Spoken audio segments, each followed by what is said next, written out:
ತಿರುಪತಿ ತಿಮ್ಮಪ್ಪನ ದರ್ಶನ ಮುಗಿಸ್ಕೊಂಡು ಅಲ್ಲಿ ಅನ್ನಪ್ರಸಾದಂನಲ್ಲಿ ಹಾಕುವಂತಹ ಚಟ್ನಿಗೆ ತುಂಬಾ ಜನ ಫ್ಯಾನ್ಸ್ ಇದ್ದಾರೆ. ಅದರಲ್ಲಿ ನಾನು ಒಬ್ಬಳು. ಸೊ ಬನ್ನಿ ಹೇಗೆ ಮಾಡೋದು ಅಂತ ತೋರಿಸ್ಕೊಡ್ತೀನಿ. ಮೊದಲನೇದಾಗಿ ಸ್ವಲ್ಪ ಎಣ್ಣೆ ಹಾಕಿ ನಂತರ 1 ಸ್ಪೂನ್ ಆಗೋಷ್ಟು ಕಡಲೆಬೇಳೆ, 1 ಸ್ಪೂನ್ ಆಗೋಷ್ಟು ಉದ್ದಿನಬೇಳೆ ಹಾಕಿ ಜೊತೆಗೆ ಅರ್ಧ ಈರುಳ್ಳಿ, ಒಂದು 4 ರಿಂದ 5 ಎಸಳು ಬೆಳ್ಳುಳ್ಳಿ ಹಾಕಿ ಚೆನ್ನಾಗಿ ಫ್ರೈ ಮಾಡ್ಕೊಳ್ಳೋಣ.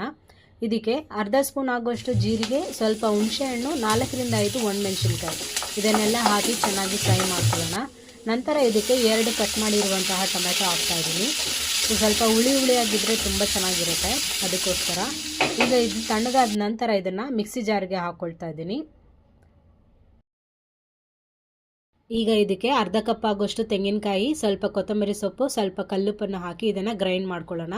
ಆ್ಯಕ್ಚುಲಿ ಗ್ರೈಂಡ್ ಮಾಡಿ ಓಪನ್ ಮಾಡಿದ ತಕ್ಷಣವೇ ಗಮ್ ಅಂತ ಸ್ಮೆಲ್ ಬರ್ತಾ ಇರುತ್ತೆ. ಇದಕ್ಕೆ ಸ್ವಲ್ಪ ಒಗ್ಗರಣೆ ಹಾಕಿದ್ರೆ ಸೊ ಚಟ್ನಿ ಅಂತೂ ರೆಡಿ ಆಯಿತು. ತುಂಬಾ ಚೆನ್ನಾಗಿ ಬಂದಿದೆ. ಆ್ಯಕ್ಚುಲಿ ತುಂಬಾ ಚೆನ್ನಾಗಿರುತ್ತೆ ಕೂಡ. ನೀವು ಕೂಡ ಟ್ರೈ ಮಾಡಿ. ಈ ಥರ ಬಿಸಿ ಬಿಸಿ ಅನ್ನಕ್ಕೆ ತುಪ್ಪ ಹಾಕ್ಕೊಂಡು ತಿಂತಾ ಇದ್ದರೆ ಅಂತೂ ಹೇಳೋಕ್ಕೆ ಪದಗಳೇ ಸಾಕಾಗ್ತಾ ಇಲ್ಲ. ನೀವು ಕೂಡ ಟ್ರೈ ಮಾಡಿ, ಹೇಗಿದೆ ಅಂತ ಕಮೆಂಟ್ ಮಾಡಿ.